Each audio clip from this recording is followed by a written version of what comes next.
वो सारी चीजें हम लोगों ने पढ़ी थी। ठीक है, लास्ट लेक्चर का अगर हम लोग देखें तो आप लोगों ने ये यूनिट सेल बनाया था, और इस यूनिट सेल में हम लोगों ने आपको बताया था कि इसमें 8 कॉर्नर होते हैं। चलो इसको दोबारा से बताया था।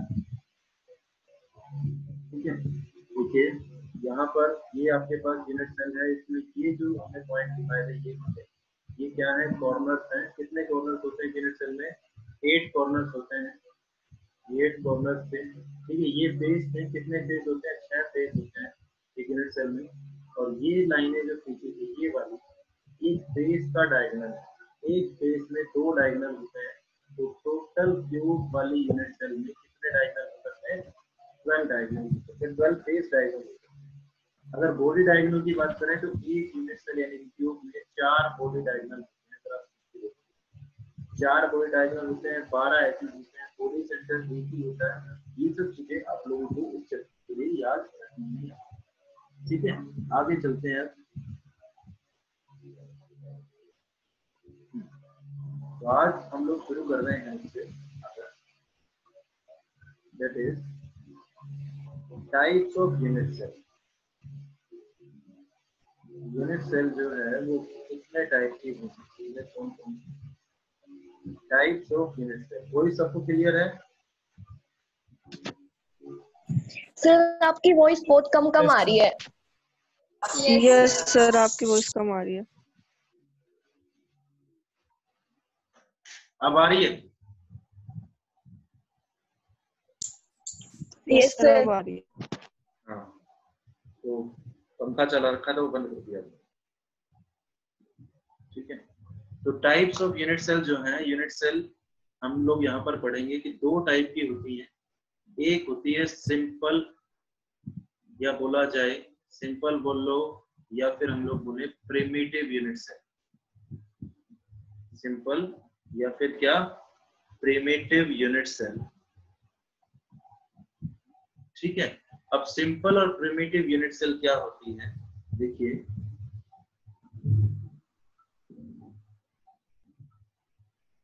those unit cells in which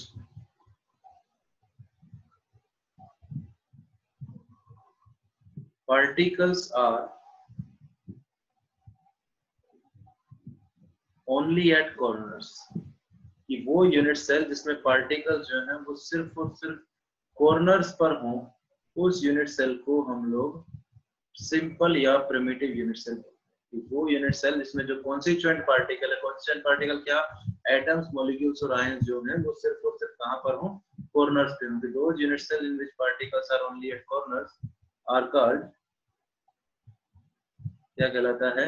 simple या प्रिमिटिव यूनिट सेल। ठीक है, पीछे आप लोगों ने कॉर्नर्स दिखाए थे, उन अगर पार्टिकल सिर्फ और सिर्फ कॉर्नर्स पर हैं तो उसे हम लोग सिंपल या प्रिमिटिव यूनिट सेल कहेंगे। अब दूसरी बात करते हैं, दूसरा है नॉन प्रिमिटिव, मतलब जो प्रिमिटिव ना हो, जो सिंपल ना हो। ठीक है, नॉन प्रिमिटिव या फिर centred unit cell. Centred unit cell, तो इसमें क्या होता है? देखिए बात सीधी है कि पार्टिकल्स कॉर्नर पे तो रहेंगे ही रहेंगे। ठीक है, नॉन प्रिमिटिव में क्या हो जाएगा? तो पार्टिकल कॉर्नर के साथ साथ कुछ अलग जगह पर भी होंगे, कि particles are at corners, corner पे तो है ही है, as well as some other positions, साथ में दूसरी पोजीशंस पर भी वो पार्टिकल होंगे। अब वो दूसरी पोजीशंस कौन कौन सी हो सकती हैं उसके बारे में बात करें, कि भैया आपने कह दिया कि नॉन प्रिमिटिव और सेंटर्ड यूनिट सेल के पार्टिकल्स जो है वो कॉर्नर के साथ साथ दूसरी जगह पर भी होंगे, तो वो दूसरी जगह कौन कौन सी हो सकती है? उसके लिए उसमें सबसे पहली जगह है, दैट इज क्या? Face centred unit cell. मतलब ये एक तरह से टाइप है नॉन प्रिमिटिव यूनिट सेल की, फेस सेंटर्ड यूनिट सेल। ठीक है, तो फेस सेंटर्ड यूनिट सेल क्या होगी? कि फेस सेंटर्ड यूनिट सेल वो है कि जिसमें पार्टिकल्स जो हैं, देखो आर एट कॉर्नर्स, पार्टिकल जो है वो कॉर्नर पे तो होंगे ही होंगे, ये तो बात अपने दिमाग में बैठा लो कि पार्टिकल कॉर्नर पे तो हमें मिलेंगे ही मिलेंगे। साथ में बोल रहा है यहाँ पर फेस के सेंटर पर, फेस सेंटर मतलब साथ में फेस के सेंटर पर भी, तो particles are at corners as well as centre of each face, centre of each face. ठीक है कि पार्टिकल जो है वो कॉर्नर पे तो होंगे होंगे, साथ के साथ फेस के सेंटर पर। सेकंड थिंग, फेस सेंटर के बाद सेकंड आता है body centre, body centred unit cell. ठीक है, तो बॉडी सेंटर्ड यूनिट सेल क्या होती है? बॉडी सेंटर्ड यूनिट सेल वो है जिसमें पार्टिकल जो है, मैं फिर बोल रहा हूँ कॉर्नर पे तो रहेंगे ही, particles are at corners as well as साथ के साथ कहां पर हो जाएंगे? सेंटर ऑफ द बॉडी, साथ के साथ बॉडी के सेंटर पे भी हो जाएंगे। Particles are at corners as well as centre of the body. तीसरी जो चीज है that is end centred unit cell.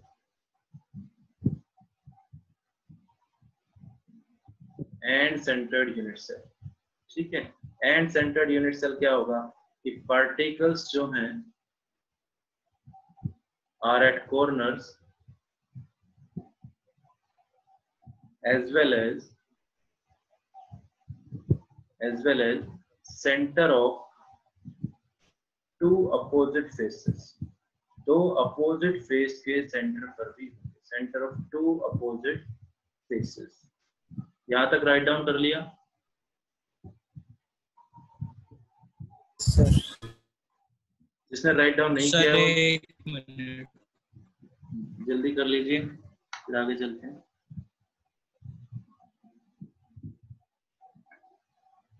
थोड़ा सा ऊपर कर रहा हूं मैं, यहाँ तक तो लेके लिया होगा।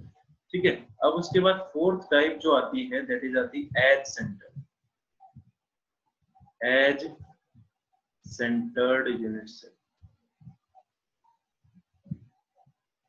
एज सेंटर्ड यूनिट सेल, इसमें क्या बोलता है कि पार्टिकल जो है, वही चीज कि पार्टिकल जो है वो कॉर्नर पे तो होंगे ही होंगे, particles are at corners as well as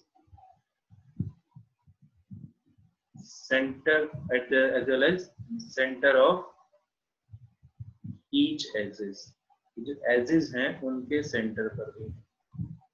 ठीक है, तो पार्टिकल जो है वो कॉर्नर पे तो हुई हो, साथ में साथ एज के सेंटर पर। राइट डाउन कर लीजिए, वो राइट डाउन कर लें, जब आ जाए मेरे को मैं आगे चलूंगा। यहाँ तक राइट डाउन कर लीजिए, राइट डाउन कर लें तो उसके बाद मेरे को बता देना, फिर मैं आगे चलूंगा।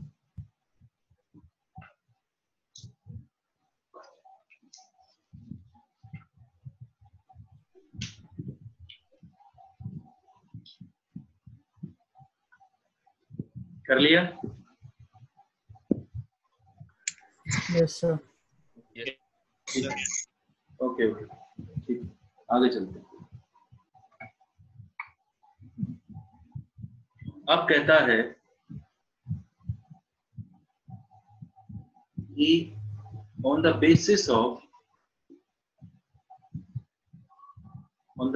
of पैरामीटर्स, पैरामीटर्स के हिसाब से, जो आपने पैरामीटर्स पढ़े थे, कौन कौन से पैरामीटर्स थे? Alpha, beta, gamma.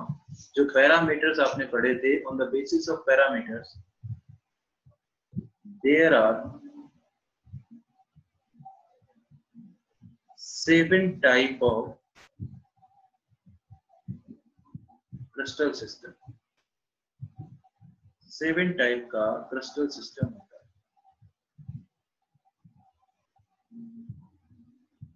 ठीक है, there are 7 types of crystal system. ये क्वेश्चन जो है इसका आज तक का इतिहास है कि ये सीबीएसई में नहीं पूछा गया, जो हम लोग अब पढ़ रहे हैं on the basis of parameters there are 7 types of crystal system. CBSE में नहीं पूछा गया, लेकिन एमसीक्यू ऑब्जेक्टिव जहां पर होते हैं वहां पर ये क्वेश्चन पूछ लिया जाता है हर दूसरे साल। ठीक है, तो एक टेबल बनाते हैं, सिस्टम एक्सियल लेंथ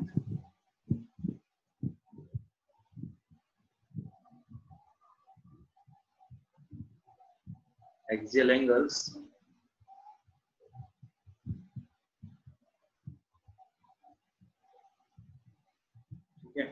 उसके बाद पॉसिबल वेरिएशन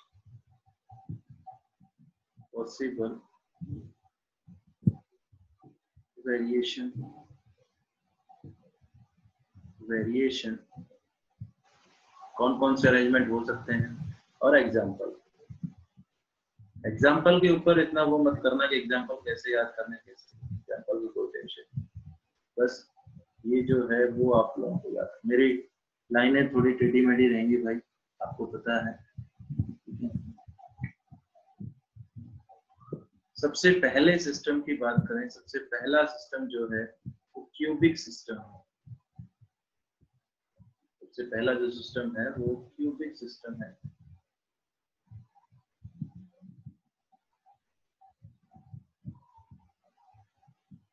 देखिए पैरामीटर्स हमने कौन कौन से बताए थे, अगर आप लोगों को याद हो तो पैरामीटर्स हमने बताए थे अल्फा बीटा गामा और ए बी और सी। अल्फा बीटा गामा का थे एंगल्स थे, ए बी और सी क्या थी, एजेस थी, मतलब साइड थी unit cell. A B C and alpha beta gamma, ये 6 पैरामीटर्स हम लोगों ने बताए थे यूनिट सेल। ठीक है, तो मैं यहाँ पर बोल रहा हूँ जो हम लोग टेबल बना रहे हैं सिस्टम, सबसे पहला सिस्टम जो हम लोगों ने लिया दैट इज क्यूबिक। क्यूबिक में एक्सियल लेंथ जो होती है वो तीनों बराबर होती है क्यूब में, a equals to b equals a और b और c क्या है, length breadth and height, a b और c। ठीक है, तो एक्सियल लेंथ जो है वो तीनों बराबर होती है क्यूब में, और एंगल जो होता है alpha equals to beta equals to gamma, वो एंगल भी तीनों में 90 डिग्री का होता है। तीनों एंगल 90 डिग्री के होते हैं और तीनों एज लेंथ जो है वो बराबर। ठीक है, अगर हम लोग बात करें पॉसिबल वेरिएशंस की, तो इसमें कौन कौन से यूनिट सेल बन सकते हैं। सिंपल यूनिट सेल बन सकता है इसमें, ठीक है, फेस सेंटर बन सकता है इसमें, और बॉडी सेंटर बन सकता है इसमें। ठीक है, सिंपल बन सकता है, फेस सेंटर बन सकता है और बॉडी सेंटर बन सकता है। For example silver, copper, ZnS zinc sulphide, ठीक, और एक NaCl भी। सेकेंड जो अरेंजमेंट है वो सेकेंड अरेंजमेंट है टेट्रागोनल। टेट्रागोनल में क्या होता है कि भैया A equal to B does not equal to C, और alpha equals to beta equals to gamma equals to 90 degree. मतलब एक साइड जो है वो बराबर नहीं है, लेकिन एंगल तीनों में अभी भी 90 डिग्री का है। कौन कौन से बनेंगे, सिंपल बनेगा और बॉडी बनेगा, मतलब सिंपल यूनिट सेल और body centre. For example CaSO4 SN और TiO2। ठीक है, तीसरा जो है दैट इज ऑर्थोरोम्बिक। ऑर्थोरोम्बिक या फिर सिर्फ रोम्बिक बोल सकते हैं, ऑर्थोरोम्बिक या फिर सिर्फ रोम्बिक बोल सकते हो। ठीक है, तो कौन कौन सा है, A does not equal to B does not equal to C। ठीक है, और क्या alpha equals to beta equals to gamma equals to 90 degree. कौन कौन से बनेंगे, सिंपल बनेगा, BCC बनेगा, sorry BC body centre, C नहीं लिखा लास्ट में, BC, FC फेस सेंटर, और EC। ये EC एज सेंटर नहीं है, ये एंड सेंटर है। ये EC मतलब एंड सेंटर है, एज सेंटर को काउंट नहीं किया जाता है। जो वेरिएशन हम लोग कर रहे हैं, सिंपल को, BC बॉडी सेंटर को, फेस सेंटर को और एंड सेंटर को। ठीक है, एग्जांपल है रोम्बिक सल्फर,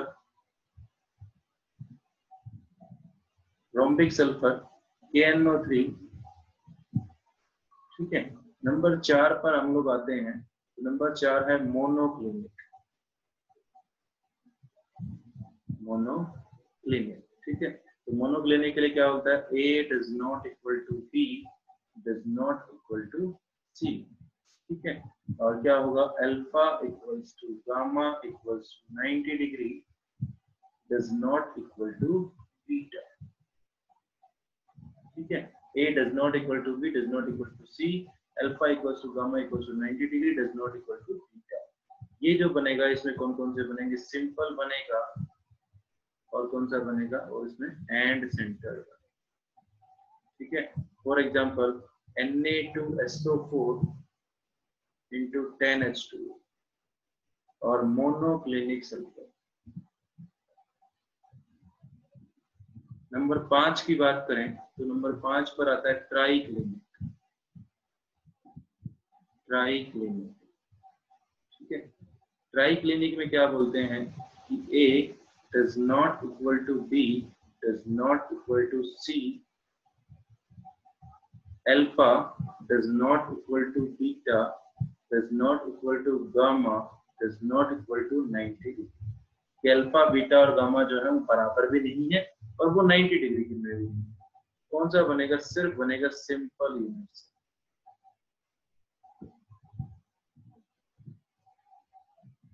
ठीक, सिर्फ कौन सा बनेगा, सिंपल यूनिट सेल बनेगा। इसका एग्जांपल जो है that is graphite, sorry A2Cr2O7,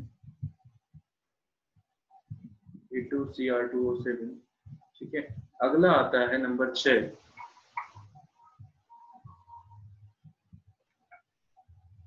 voice की कोई प्रॉब्लम नहीं है आज किसी को? किसी को वॉइस की कोई प्रॉब्लम तो नहीं है आज? No sir. सबको साफ सुन रही है? अगला जो है that is question number 6। Number 6 पर आता है हेक्सागोनल। हेक्सागोनल, ठीक है, हेक्सागोनल में क्या होगा, A equal to B does not equal to C, A equal to B does not equal to C, और क्या होगा, alpha equals to beta equals to 90 degree. ठीक है, गामा इक्वल्स टू 120। ये हेक्सागोनल के लिए है। ठीक है, इसमें कैसा बनेगा, सिर्फ सिंपल ही बनेगा। For example cinnabar. ठीक है, अब नंबर 7। नंबर 7 की बात करें तो नंबर 7 क्या है, रोम्बोहेड्रल। रोम्बोहेड्रल, रोम्बोहेड्रल या फिर ट्राइगोनल। रोम्बोहेड्रल या फिर क्या, trigonal. A equal to B equal to C, alpha equals to beta equals to gamma equals to 90 degree. ठीक है, ओके, तो ये सिंपल ही बनेगा और इसका एग्जांपल है ग्रेफाइट और ZnO CDS। ठीक है, तो ये 7 क्रिस्टल सिस्टम आपको दिख रहे हैं, ये 7 क्रिस्टल सिस्टम है आपके पास। अब मेरी बात ध्यान से सुनना। देखिए, इसको याद करने का तरीका क्या है, मैं सिर्फ एक्सियल लेंथ्स पर और एक्सियल एंगल्स पर जाऊंगा, इन्हीं को याद करना जरूरी है। बाकी दूसरी चीज जो आपसे यहाँ क्वेश्चन पूछा जा सकता है वो यही पूछा जा सकता है कि ऐसा कौन सा क्रिस्टल सिस्टम है जिसमें सारे यूनिट सेल बन सकते हैं। तो आप एक बार देख के मेरे को बताइए, आपके पास टेबल बनी हुई है, ऐसा कौन सा क्रिस्टल सिस्टम है जिसमें सारे यूनिट सेल बन रहे हैं? ऑर्थोरोम्बिक। ऑर्थोरोम्बिक, कौन सा है, ऑर्थोरोम्बिक। जिसमें सिंपल भी बन रहा है, बॉडी सेंटर भी बन रहा है, फेस सेंटर भी बन रहा है और एंड सेंटर भी बन रहा है। मैंने कहा एज सेंटर को हम लोग इसके क्रिस्टल सिस्टम में काउंट नहीं करते हैं। ठीक, अब उसके बाद बात करें इसका याद करने की। इसको याद करने का तरीका मैं जो मानता हूँ, देखो थोड़ा किसी को समझ में आया तो ठीक है, नहीं आया तो ठीक है। जैसे मैं क्या मानता हूँ कि भैया एक गांव में 3 भाई हैं और 3 बहनें, सॉरी 3 भाई हैं और उनकी 3 वाइफ्स हैं। ठीक है, 3 ब्रदर्स हैं और उनकी 3 वाइफ्स। ठीक है, ये तीनों भाई जो है वो विदेश में काम करते हैं, अल्फा बीटा और गामा एक कंपनी में एक साथ काम करते हैं। ये तीनों भी साथ साथ रहते हैं क्योंकि उनके जो हस्बैंड है उनको बता के गए थे भाई इकट्ठे रहना है, ठीक है। तो ए बी और सी ये तीन वाइफ है, ये अल्फा बीटा गामा उनके हस्बैंड है जो विदेश में काम करते हैं, सब कुछ सही चल रहा है, क्यूबिक है, सही अरेंजमेंट। धीरे धीरे क्या हुआ कि ए सी जो है उसका नेचर खराब हो गया, वो अलग हो जाती है, इन दोनों से नहीं बनती। किससे नहीं बनती? ए और बी से। मतलब ए और बी से बनती है, ए और बी के आपस में बनती है, लेकिन किससे नहीं बनती? सी से नहीं बनती। लेकिन उससे इन तीनों भाइयों को कोई फर्क नहीं पड़ता, वो तीनों अभी भी विदेश में काम करते हैं, ठीक है। फिर क्या होता है, वो सी जिसकी अकेली की पहले नहीं बन रही थी, उसने क्या किया, उन दोनों में भी फूट डाल दी, ए और बी में भी। तो उससे क्या हुआ, तीनों में बननी बंद हो गई, ए बी और सी तीनों जो वाइफ्स थी उन भाइयों की, उन तीनों में बननी बंद। तो क्या होता है, फिर भी उन भाइयों पर कोई फर्क नहीं पड़ता, वो अपने विदेश में आराम से काम करते रहते हैं, ठीक है। अब उनका जब रोज के लट बनने चालू हो जाते हैं, जब नहीं चल रहा काम, तो वो क्या करते हैं कि एक भाई नौकरी तो छोड़ नहीं सकते, ठीक है, क्योंकि आप लोगों ने देख लिया लॉकडाउन में कैसा हाल है, तो नौकरी तो छोड़ नहीं सकते। तो वो क्या करते हैं, अपने बीच वाले भाई को मतलब बीटा को भेज देते हैं कि भाई तुम घर जाके सोल्यूशन कर, कुछ इलाज कर, ठीक है। तो बीटा को भेज देते हैं, इसलिए अल्फा गामा तो काम करते रहते हैं वहीं पर विदेश में, और बीटा जो है वो अपने घर आ जाता है, ठीक।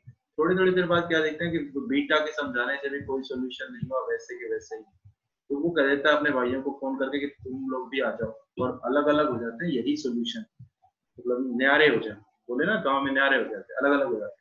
तो वो सारे भाई वहां से आके विदेश से आ गए, मतलब 90 डिग्री कहकर, मतलब कंपनी में जॉब नहीं है अब, और वो तीनों घर पे आके न्यारे न्यारे मतलब अलग अलग, ठीक है।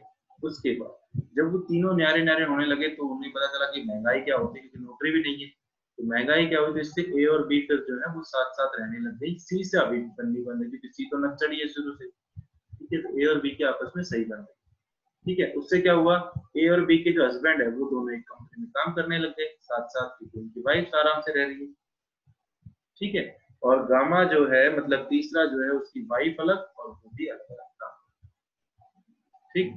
फिर धीरे धीरे क्या देखते हैं, एक सेकेंड, ये चीज लास्ट में गलत हो गया, ये does not equal to 90 degree, ठीक है। तो मॉडल में does not equal to 90 degree, otherwise वो वही बन जाता। तो अब क्या हुआ, फिर धीरे धीरे जब उन्हें महंगाई का सबको पता चल रहा है कि भाई नहीं रह सकते हम तो अलग अलग, तो वो तीनों जो वाइफ्स हैं वो फिर से मेलजोल बना लेती हैं और तीनों साथ साथ रहती हैं। लेकिन वो तीनों भाई भी रहते हैं, लेकिन अब उनके पास क्या नहीं है, वो विदेश वाली नौकरी नहीं, मतलब उस कंपनी में जिसमें वो 90 डिग्री वाली कंपनी में काम कर रहे थे, अब उनके पास वो जॉब नहीं। तो ये मेरे हिसाब से तरीका है याद करने का। अगर आप दोबारा 2-3 बार इसको करेंगे तो आपको मेरे हिसाब से याद हो जाना चाहिए, मेरे को तो ऐसे ही याद हुआ था, बाकी आपका नहीं पता, आप लोगों का तरीका अलग हो कुछ, ठीक है। अब देखिए यहाँ पर, ये देखिए कितने हैं, 1 2 3 4 5 6 7 8 9 10 11 12 13 और ये 14। तो ये टोटल जो सिस्टम हुए, लैटिस हुए, अरेंजमेंट हुए, ये कितने हो गए, 14 हो गए। तो मैं यहाँ पर क्या लिख रहा हूँ, ढंग से लिख लेना उस बात को।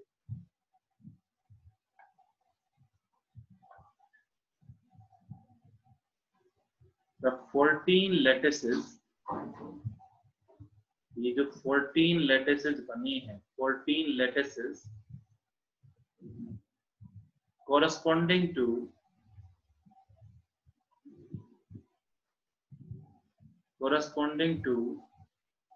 7 crystal system,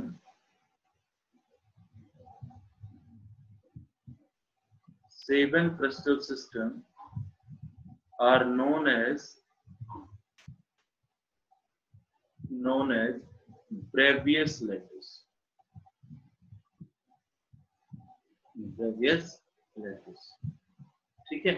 उसके बाद हम लोग अब आगे चलते हैं, आगे से अपनी कहानी अब शुरू हो गई है, ढंग से वाली अच्छी वाली कहानी अब शुरू हो गई है, सॉलिड स्टेट के बारे में जो एक्चुअल में अब चलेगा।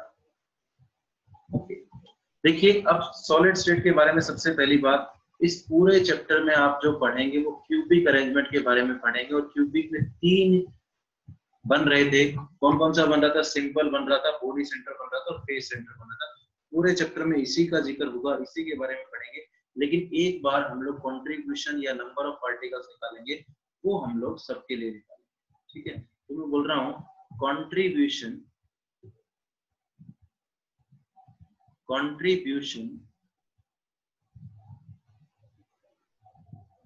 of atoms present at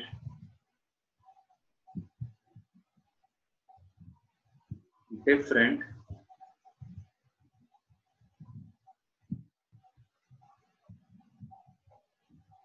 lattice sites. Contribution बताना है आपको एटम्स का कि एटम्स का कंट्रीब्यूशन कितना है। मतलब अगर आप लोग बात करें एक यूनिट सेल में कितने एटम है, जैसे कितने एटम हो वो हमें अभी नहीं बात कर रहा हूं मैं, लेकिन एक एटम का कंट्रीब्यूशन कितना हिस्सा है एक एटम का। ठीक है, चलिए तो मैं एक बार स्क्रीन ऑफ कर रहा हूं। मैं पहले आप लोगों से ही बात करूंगा इस बारे में। बड़ी जल्दी टाइम हुआ है आज। ठीक है, ओके। तो सभी बच्चे अभी वीडियो ऑन कर लें एक बार, और जिससे मैं पूछूं, क्योंकि नहीं पता होगा तो कोई बात नहीं, मैं बता दूंगा, लेकिन आप जब मेरे सामने देखोगे तो आपको क्लियर पता चलेगा। ठीक है, तो मयंक जी मैं आपसे पूछ नहीं रहा हूं, आप जिस कमरे में बैठे हैं उस कमरे को सोच के चलना एक बार। ठीक है मयंक जी? Yes sir. हाँ, तो मयंक जी अनम्यूट रखिए अपने आप को। मयंक जी अनम्यूट रखिए। Yes sir. मैं बोलता रहूंगा, आप मेरी बात को जवाब देते हैं। आप जिस कमरे में बैठे हैं उस कमरे में टोटल कॉर्नर कितने हैं, गिनिए एक बार। 8 कॉर्नर है, 4 आपको ऊपर दिख रहे होंगे और 4 कॉर्नर नीचे। ठीक है, उसके बाद आपके उस कमरे में फेस कितने हैं मयंक जी? फेस कितने हैं? Face 6 face.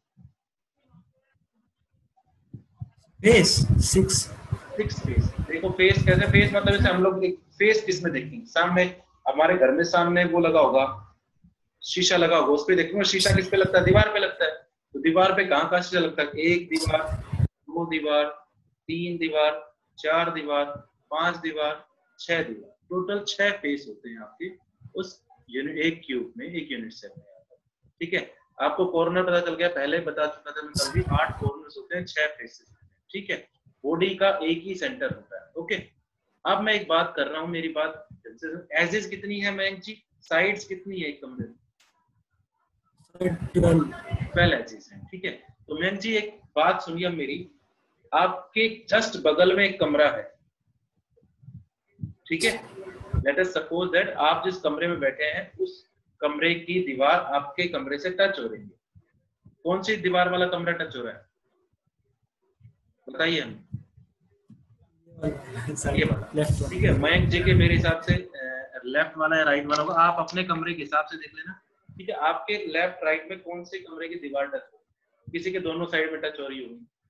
ठीक है, तो आप ये देखिए उस दीवार से, मैं उस दीवार पे कोई ऐसी चीज रखना चाहता हूँ, मान लीजिए कोई फ्रूट ही रखना चाह रहा हूँ, कोई मैंने उसमें एक खाना सा बना दिया कि उसमें, जैसे आजकल नहीं होता, होटलों में जाते हैं तो वहां पर सामान लेने के लिए एक छोटा सा खाना बना देते हैं कि भैया यहाँ से अपना सामान ले लो। ठीक है, या पर कहीं पे आप गए हो रेलवे स्टेशन पे, टिकट लेने के लिए छोटा सा एक वो होता है, उसमें से पैसे देने होते हैं, उसमें से टिकट लेनी होती है। तो वही चीज है कि आपने उस खाने, वहां पे खाना बना दिया छोटा सा, और वहां पे आपने एक मिठाई रखी। अब मिठाई इस तरह हो कि दोनों कमरे वाले के हिस्से बराबर बराबर आए, दोनों कमरे वाले के हिस्से बराबर बराबर आए, तो एक के हिस्से कितनी आएगी? 1/2। एक के हिस्से कितनी आएगी? 1/2। 1/2। तो इस तरह से फेस पर जो कंट्रीब्यूशन होगा वो कितना होगा? 1/2। प्रेरणा प्रिंसिपल में जो बोल रहा हूँ समझ में आ रहा है? Yes sir. ओके, लवी समझ में आ रहा है? Yes sir. ओके, ठीक है। आदित्य? Yes sir. ओके, ठीक है। अब मयंक जी अपने आप को म्यूट कर लीजिए। अगला नंबर है निशु का। निशु, फेस पर कंट्रीब्यूशन पता चल गया। फेस पर कितना कंट्रीब्यूशन होगा एक एटम का? 1/2 मतलब 1/2। ठीक है, एक का, हाँ एक एटम का कंट्रीब्यूशन, एक एटम का कंट्रीब्यूशन 1/2। ठीक है, ओके। अब मैं कहता हूं कि मेरी बात सुनना, जो कमरा आपका है, ठीक है, जिस कमरे में निशु तू बैठी है, यस सर। उसके बगल में एक कमरा है, उसके लेफ्ट में एक कमरा है, राइट में एक कमरा, मतलब 4 कमरे हैं एक तरह से, ठीक है। Yes sir. चारों आपस में टच हो रहे हैं, 4 कमरे, और उसके जस्ट ऊपर 4 कमरे हो रहे हैं।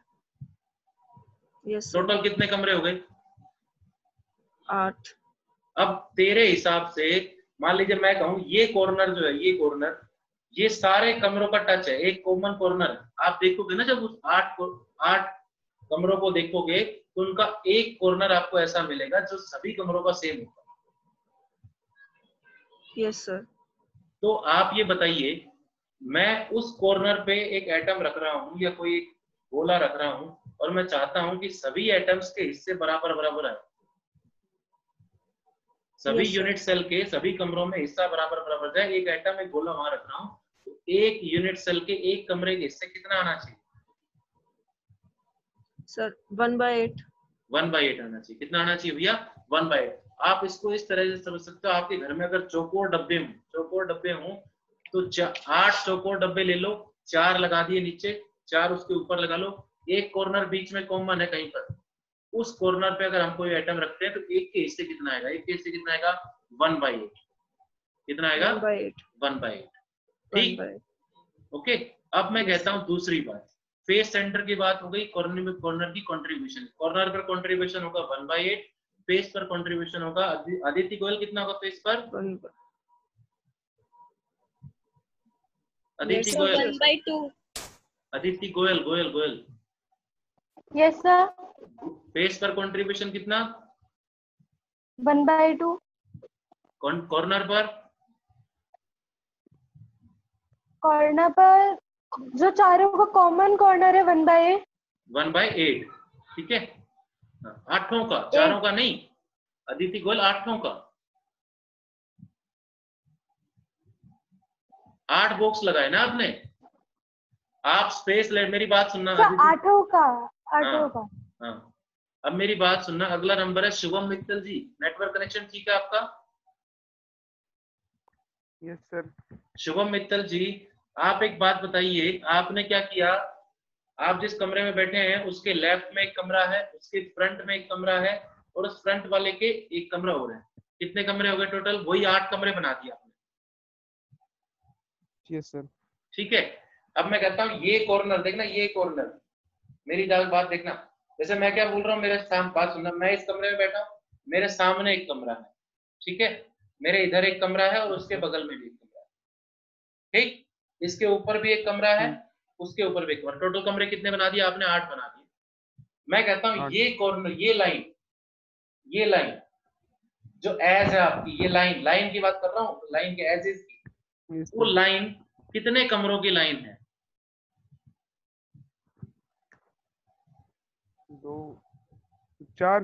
4 कमरों की लाइन, ठीक है। कितने कमरों की लाइन? सब सोच के देखिए कितने कमरों की लाइन है वो लाइन, कितने कमरों की लाइन है? 4 कमरों की लाइन है, ठीक है।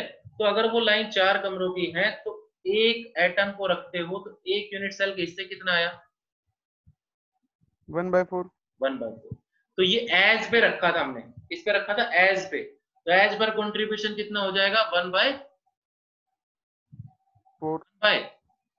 1/4। ठीक है। आप एटम कहाँ रख सकते हो? आप एटम जो है फेस सेंटर पे रख सकते हो, फेस का कंट्रीब्यूशन हमें पता चल गया 1/2। आप एटम कॉर्नर पर रख सकते हो, कॉर्नर का कंट्रीब्यूशन हमें बदल गया 1/8।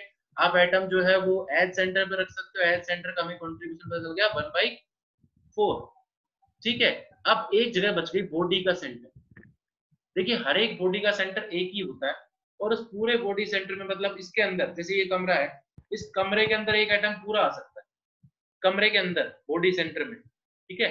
तो कंट्रीब्यूशन बॉडी सेंटर पे कितना होगा? 1 होगा। कितना होगा? 1 होगा, ठीक है। हाँ। अब म्यूट कर लीजिए अपने आप को शुभम जी, कोई दिक्कत नहीं है। चलिए, है ना।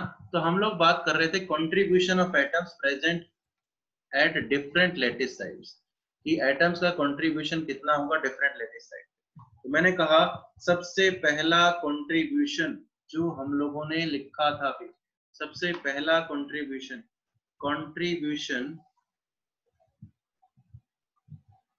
contribution of each atom at corners, corners पर कितना कंट्रीब्यूशन होगा, contribution of each atom at corners कितना कंट्रीब्यूशन होगा 1/8, कितना होगा 1/8 contribution of each atom at faces, कि फेसेस पर कितना कंट्रीब्यूशन होगा 1/2। अगला contribution of each atom at edge centre, edge centre, edge centre पर कितना कंट्रीब्यूशन होगा 1/4 contribution of each atom at body centre कितना होगा 1। ठीक है, तो ये कंट्रीब्यूशन लिखने के बाद अब हम लोग जो है आगे चलते हैं कि हम लोग नंबर ऑफ पार्टिकल्स निकालना चाहते हैं पर यूनिट सेल। ये लिख लिया था आप लोगों ने? Yes sir. ठीक है, प्रेरणा प्रिंसी आपने लास्ट जो क्लास थी उसका स्क्रीनशॉट ले लिया था?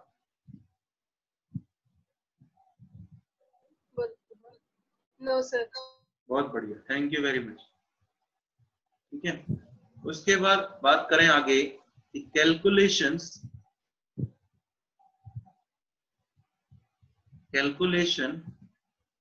Of number of atoms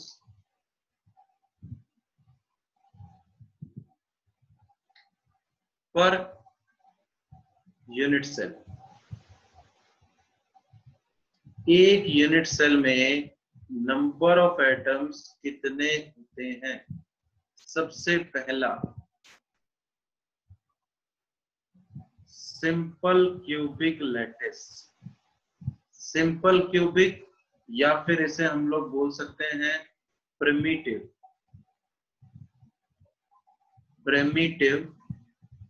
cubic lattice.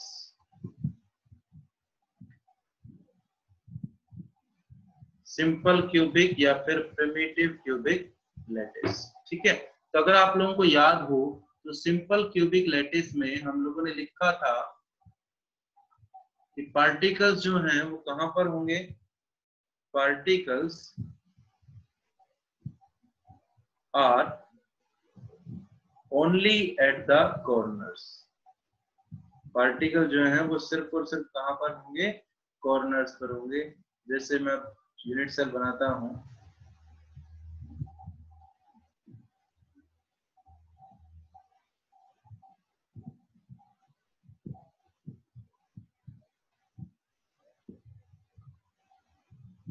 ये यूनिट सेल, पार्टिकल सिर्फ और सिर्फ कहां पर होंगे? कॉर्नर्स पर होंगे।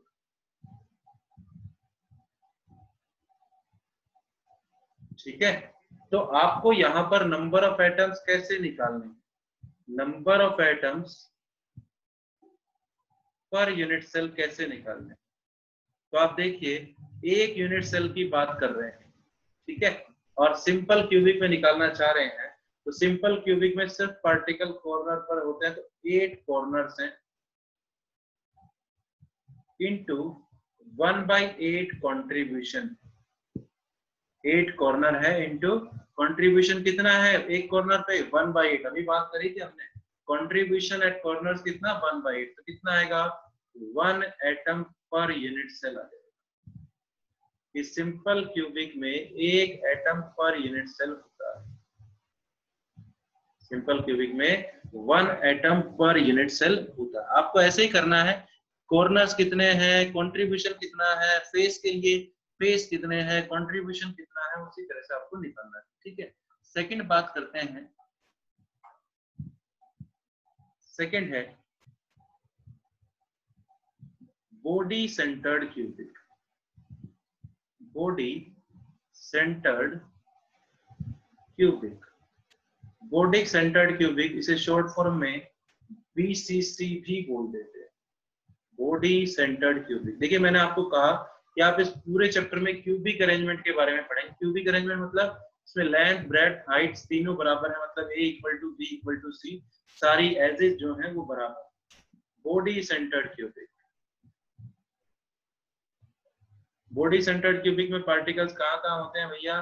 कॉर्नर पे होते हैं, साथ के साथ बॉडी के सेंटर में होते हैं।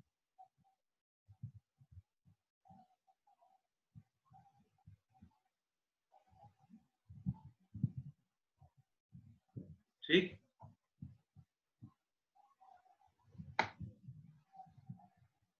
कॉर्नर पर 1 2 3 4 5 6 7 8 और ये बॉडी के सेंटर में। ठीक है, पार्टिकल्स जो हैं वो कहां पर होते हैं? Particles are at corners as well as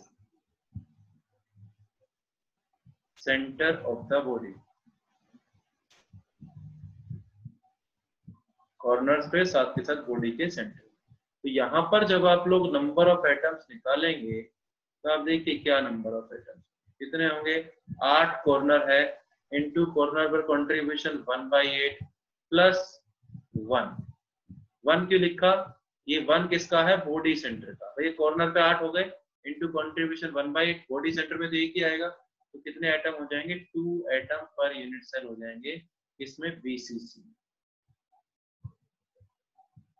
ठीक है, एक बार ऐसे ही आप लोग फेस सेंटर्ड क्यूबिक निकालिए। आंसर मत बोलना, सिर्फ निकालने के बाद ये बोल देना सर मैंने निकाल दिया, बस।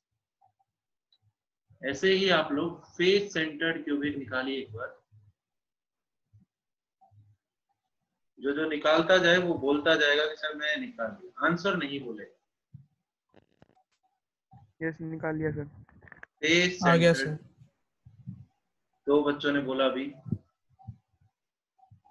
हो गया सर। 4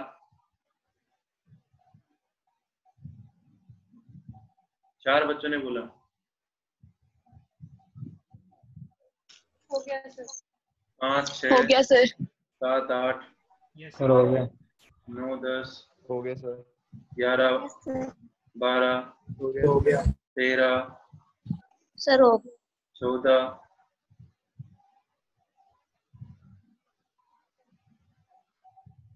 जिसका नहीं हुआ वो बोले। अब देखा, अब नहीं बोलेंगे। अरे जिसका नहीं हुआ है वो बोलो। हो गया? चलो, तो मेरे को शिवम कश्यप जी क्लास में है भाई, एक बार देखना।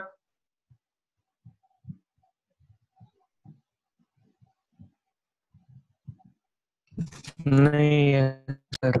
नहीं है? लोवांशु है सर है शिवम कश्यप? तो शिवम कश्यप शिवम जी, है सर। शिवम उसने आपका डिस्कनेक्ट कर रखा है ऑडियो। किसका? मेरा शिवम ने आपका ऑडियो डिस्कनेक्ट कर रखा है, तो उसने सुन ली sir. Okay okay okay okay. Lovanshu yes sir. आप बताइए, फेस सेंटर्ड क्यूबिक निकाल लिया आपने? Yes sir. पार्टिकल्स कहाँ कहाँ पर होते हैं फेस सेंटर में? Particles are at corners and at face centre. Corners plus as well as कहाँ पर? Centre of face centre. Face. ठीक है भाई। ओके, अब हम लोगों ने कॉर्नर पे तो दिखा दिया, ये एक फेस, ये दूसरा फेस, ये तीसरा फेस, ये इधर वाला बाहर वाला, ये चौथा फेस, ये पांचवा फेस और ये छठा फेस।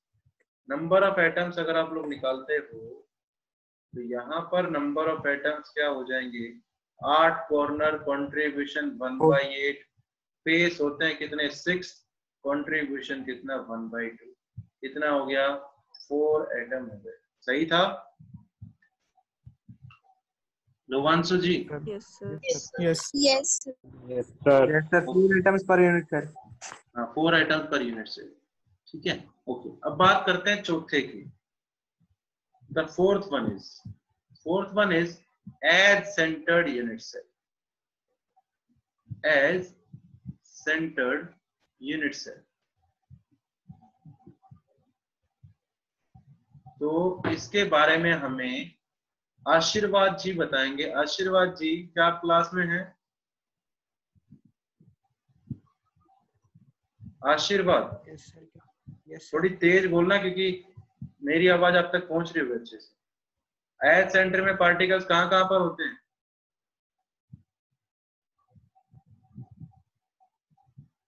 एज सेंटर में पार्टिकल्स कहाँ कहाँ पर होते हैं? आशीर्वाद, yes sir. Edge centred unit cell में पार्टिकल्स कहाँ कहाँ होते हैं?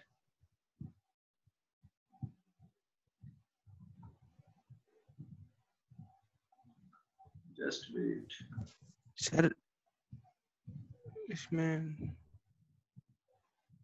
एक बात बोलता हूँ आशीर्वाद जी, है ना बदले प्रवीण सर है और ना बदले आप, ठीक है ना भाई? जब स्कूल खुलेगा तो वही प्रवीण सर मिलेंगे और वही नेचर मिलेगा, वैसे ही प्रवीण सर मिलेंगे, कोई चेंज नहीं होगा प्रवीण सर में। तो अपने अंदर भी चेंज ना आने दें, है ना? सर उसके पार्टिकल्स कॉर्नर पे हाँ, और एज सेंटर पे। एज सेंटर पे particles are at corners as well as centre of each edges, centre of each edges. अब देखिए, जैसे ये हम लोगों ने अभी यूनिट सेल बनाया था, अपने आप को म्यूट कर लीजिए बच्चा।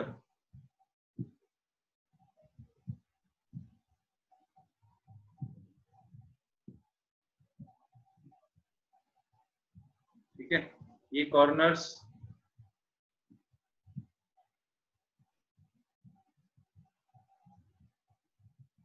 ये एजेस, एज सेंटर 1 2 3 4 5 6 7 8 9 10 11 और ये 12। ठीक है, तो नंबर ऑफ एटम्स क्या हो जाएंगे? 8 into 1/8, that is atoms corner by contribution plus 12 edges होती हैं, कंट्रीब्यूशन होता है 1/4। तो कितने आएंगे? ये भी 4 एटम्स पर यूनिट सेल आएंगे, 4 एटम पर यूनिट सेल आएंगे आपके एज सेंटर में भी और आपके फेस सेंटर। बात करते हैं पांचवे की। 5th नंबर पर है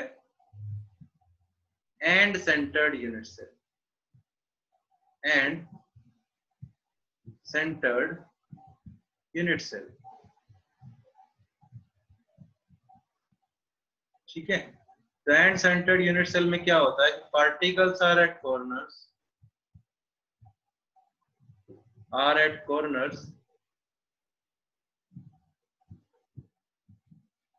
as well as center of any two opposite faces। Opposite faces बोल सकते हो या फिर अल्टरनेट फेसेस बोल सकते हो। अल्टरनेट का मतलब क्या होता है? एक को छोड़ के। जैसे देखो, मेरी बात सुनना, जैसे मैं कहूं कि मैंने इस स्पेस पे ले लिया है, ठीक है? किस स्पेस पे ले लिया? इस पे। ढंग से सुनना, इस स्पेस पे, ऊपर वाला इस पे ले लिया, फिर इसको छोड़ दूंगा अल्टरनेट में, फिर इसको लिख दूंगा नीचे वाले को। तो ये दोनों एक दूसरे का अपोजिट हो गए। देखो, ये दोनों एक दूसरे का अपोजिट हो गए, ठीक है?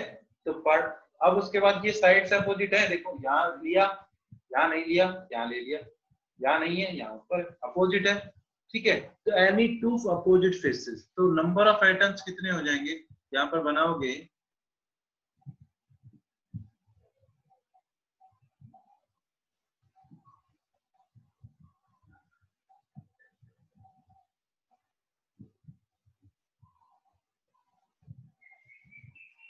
कॉर्नर,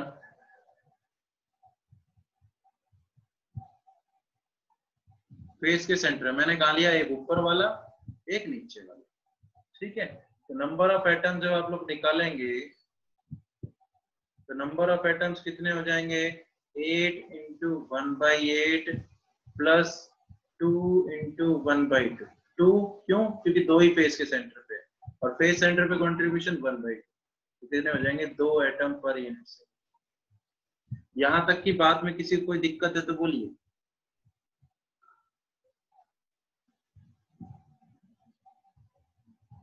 किसी को कोई दिक्कत है तो बोलिए। राइट डाउन कर लिया? Yes sir. Yes sir. तो पहला क्वेश्चन करते हैं आज का। कल में भी मैं क्लास नहीं ले पाऊंगा, इसलिए पहला क्वेश्चन करते हैं। पहला क्वेश्चन है, ए compound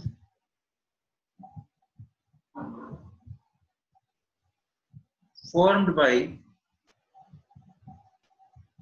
elements A and B has a cubic structure।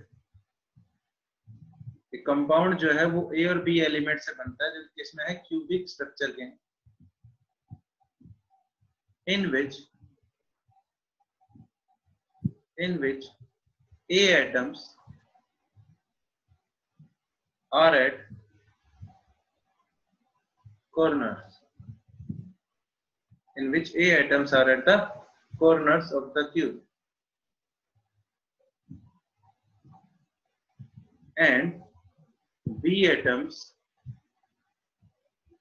are at face center। A atom जो कहाँ है, कॉर्नर्स पर है। B एटम जो है वो कहाँ है, फेस सेंटर पे है। Derive the formula. आपको फॉर्मूला ड्राइव करना है। Derive the formula of the compound. आप उस कंपाउंड का फॉर्मूला ड्राइव कीजिए। चलिए करें।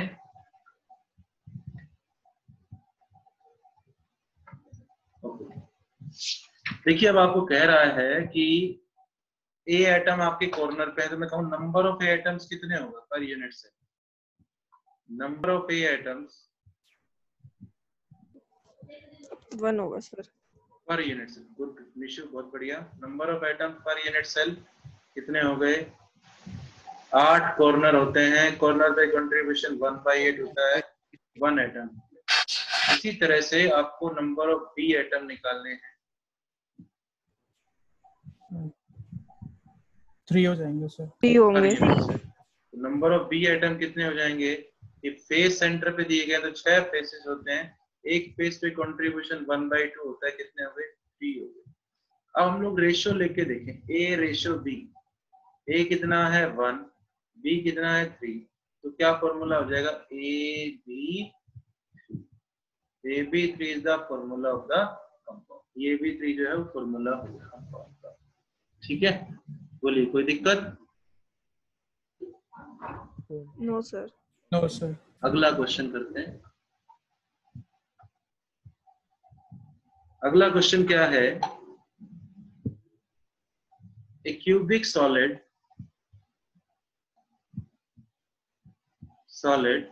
is made up of 2 elements। सबके पास जो बुक है प्रदीप की +1 या +2 की, उसमें से किसी एक में तो सॉलिड स्टेट जरूर दिया होगा। +1 वाली बुक में आप सबकी में सॉलिड स्टेट है? किसी ने किसी की पुरानी बुक ली होगी तो उसमें सॉलिड स्टेट होगा। तो आपको क्वेश्चन करने हैं, वो क्वेश्चन मैं बताऊंगा कौन कौन से। The cubic solid is made up of 2 elements, X and Y atoms। Y are present at corners,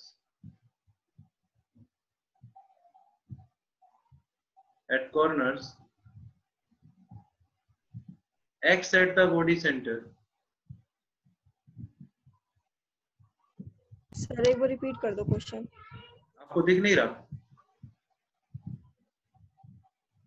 है निशु? सर पहले ब्लर सी आ रही थी स्क्रीन। मैं अब दिख रहा है? यस सर अब दिख रहा है। वाई एटम जो है वो कॉर्नर्स पे है, एक्स एटम जो है वो बॉडी सेंटर पे है।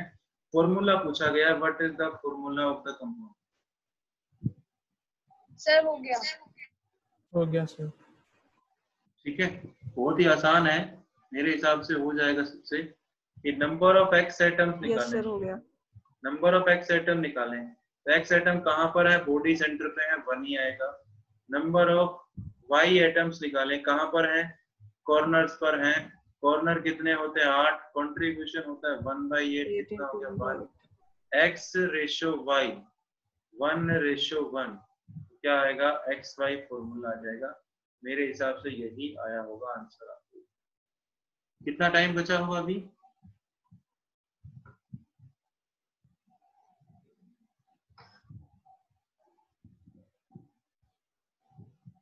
आप लोगों को पता नहीं चलता कितना टाइम बचा होगा? 15 मिनट है अभी है 15 मिनट, 20 मिनट, 20 मिनट है ना, 20 मिनट तो नहीं, 15 मिनट करीब। चलो ठीक है। उसके बाद अगला क्वेश्चन मैं आपको बोल रहा हूं, लिखिए। An ionic compound, an ionic compound made up of atoms A and B has a face-centered cubic arrangement। एक आयोनिक कंपाउंड बना हुआ है A और B से, और जिसमें कैसा अरेंजमेंट है, face-centered cubic arrangement है। ओके, in which, जिसमें A atoms are at the corners। A atom जो है वो कहां पर है, कॉर्नर्स पर है। while B atoms are at face center। B atom जो है वो कहां पर है, फेस सेंटर पे। if one of the atom is missing from the corner,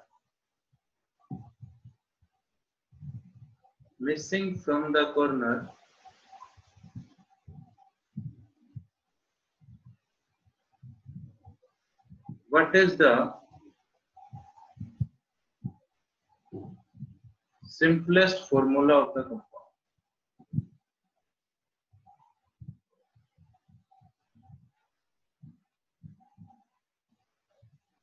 अगर कॉर्नर में से एक एटम मिस हो जाए तो उसका सिंपलेस्ट फॉर्मूला क्या बनेगा, करिए। सिर्फ ये बताना। A7B20। मैंने आंसर नहीं पूछा, जिसका हो जाए वो सिर्फ मेरे को बता देगा, बस हो गया। हो गया, चलो हो गया। अब देखिए यहाँ पर नंबर ऑफ ए एटम्स की बात करें। हो गया सर। अब नंबर ऑफ ए एटम्स की बात करें तो ए एटम्स कहाँ पर हैं, कॉर्नर्स पे होते हैं। 8 कॉर्नर होते हैं, लेकिन अब उन्होंने बोल दिया कि एक एटम जो है कॉर्नर से मिस हो गया, तो कितने कॉर्नर पे बच गए एटम, 7 कॉर्नर पे बच गए। मेरी बात ढंग से सुनना, 8 कॉर्नर होते हैं लेकिन एक कॉर्नर पर से एटम मिस हो गया, ठीक है, तो कितने एटम कितने बच गए, 7 बच गए। कॉन्ट्रीब्यूशन तब भी वही रहेगा, कितना, 1/8। तो कितना आया, ए आ गया 7/8। नंबर ऑफ बी एटम निकालें, तो नंबर ऑफ बी एटम्स कितने हो जाएंगे, नंबर ऑफ बी एटम कितने, फेस सेंटर पे 6 × 1/2 3। अब आप रेशियो कैलकुलेट करें, ए रेशियो बी 7/8:3, ये हो जाएगा 7:24, यानी कि A7B24 is the formula of the compound. I think सही होगा आप लोगों का, A7B24। बोलिए सही है? Yes sir. Yes sir. आज का लास्ट क्वेश्चन करते हैं। सर आज का लास्ट क्वेश्चन करते हैं। क्वेश्चन क्या है, calculate the number of unit cells in 8.1 gram of aluminium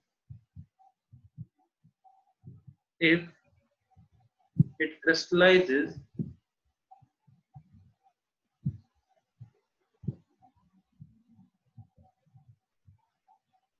in a face centred cubic lattice, अगर वो फेस सेंटर्ड क्यूबिक स्ट्रक्चर का है तो 8.1 ग्राम ऑफ एल्यूमिनियम में कितने नंबर ऑफ यूनिट सेल हो जाएंगे। एटॉमिक मास एल्यूमिनियम का होता है 27 ग्राम पर मोल, ठीक है।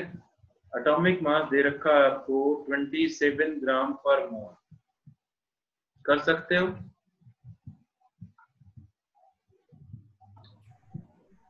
इसका आंसर बोल सकते हो, आपका हो जाएगा।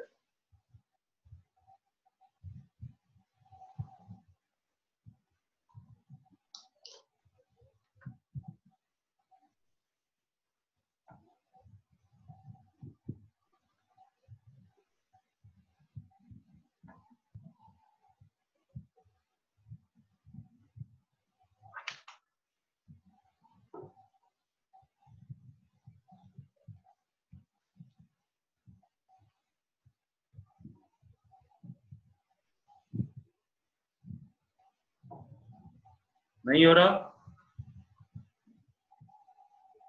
जवाब दीजिए, हो रहा है या नहीं हो रहा।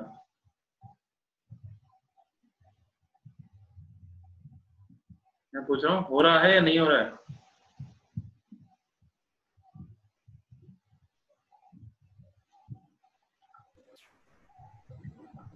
सर 4.5 into 10 की पावर 22। 4.5 into 10 की पावर 22। ठीक, बिल्कुल बढ़िया, बहुत बढ़िया निशा चौधरी। अब देखिए 1 मोल का आपको पता है, 1 मोल ऑफ एल्यूमिनियम जो है वो आपका बराबर होता है 27 ग्राम के, ठीक है। और उसमें एटम्स कितने होते हैं, उसमें एटम्स होते हैं 6.022 इंटू 10 की पावर 23 एटम्स, ठीक है।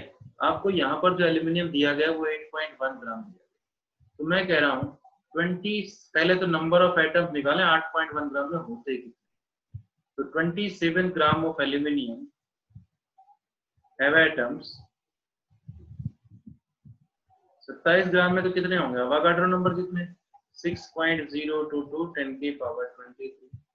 कितने में निकालने हैं, 1 ग्राम में कितने होंगे, 6.022 इंटू 10 की पावर 23 अपॉन 27। कितने में पूछ रहा है, 8.1 में। 8.1 में कितने आ जाएंगे, आ जाएंगे 1.806 इंटू 10 की पावर 23 एटम्स। अब आपने अभी पढ़ा एफसीसी एक यूनिट सेल में कितने नंबर ऑफ एटम्स होते हैं, 4।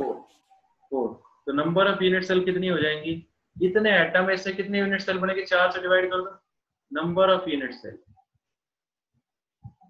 1.806 इंटू 10 की पावर 23 डिवाइड बाय 4।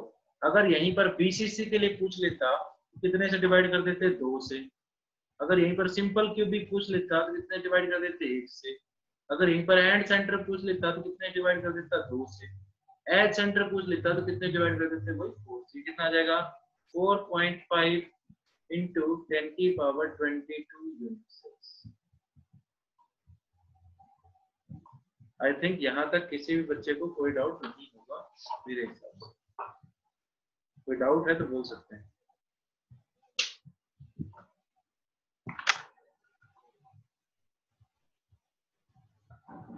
चलिए अब आते हैं अपनी बात।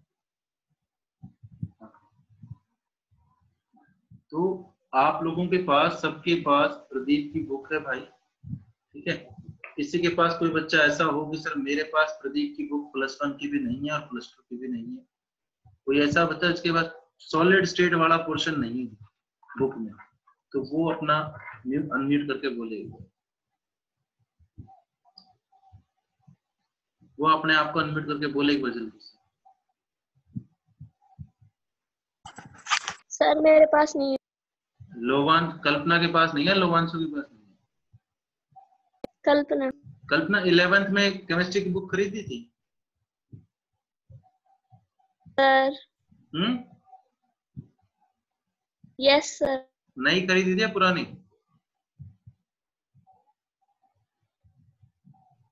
सर पुरानी। और +2 में? सर +2 भाई से लिए, उसमें सॉलिड स्टेट नहीं है। कौन सा कब करिए तेरे भाई ने +2? सर इसी साल। हाँ तो इनमें से किसी एक बच्चे से अपना वो क्वेश्चन मिलेंगे भाई आपको। पेज नंबर 1/14 है, 1/14 मेरे सॉलिड स्टेट में। आपको जहां पर ये टॉपिक मिल जाए, क्या टॉपिक का नाम है, calculation of number of atoms in unit cell, उसके बाद क्वेश्चन दिए गए तो सोल्व क्वेश्चन में करवा दिया। अनसोल्व क्वेश्चन टोटल 6 क्वेश्चन है, वो 6 क्वेश्चन मेरे पास शाम तक पहुंच जाने चाहिए। अदरवाइज मैं आपको कोई बात नहीं, सर मैं बाहर हूँ कहीं। कोई बात नहीं, पाकिस्तान में तो नहीं है ना, इंडिया में ही है ना, है गुड़िया? यूपी गई है क्या? सर मेरे पास तो बुक नहीं है। कोई बात नहीं, कोई बात नहीं, just wait wait wait wait, अभी करते हैं सॉल्यूशन, वेट। सर आप भेज दो। अरे रुक तो जाओ, रुक तो जाओ, रुक तो जाओ, सब्र तो कर लो।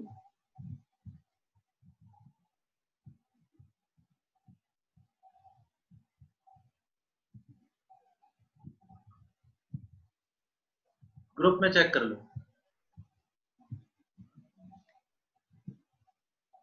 ठीक है? ओके भाई, अब इसके बाद देख लेंगे क्या बहाने लगाओगे, ठीक है? क्वेश्चन भेज दिए आपको, किसी का ये बहाना हो कि सर फोटो साफ नहीं है, देख लो एक बार अभी उसको।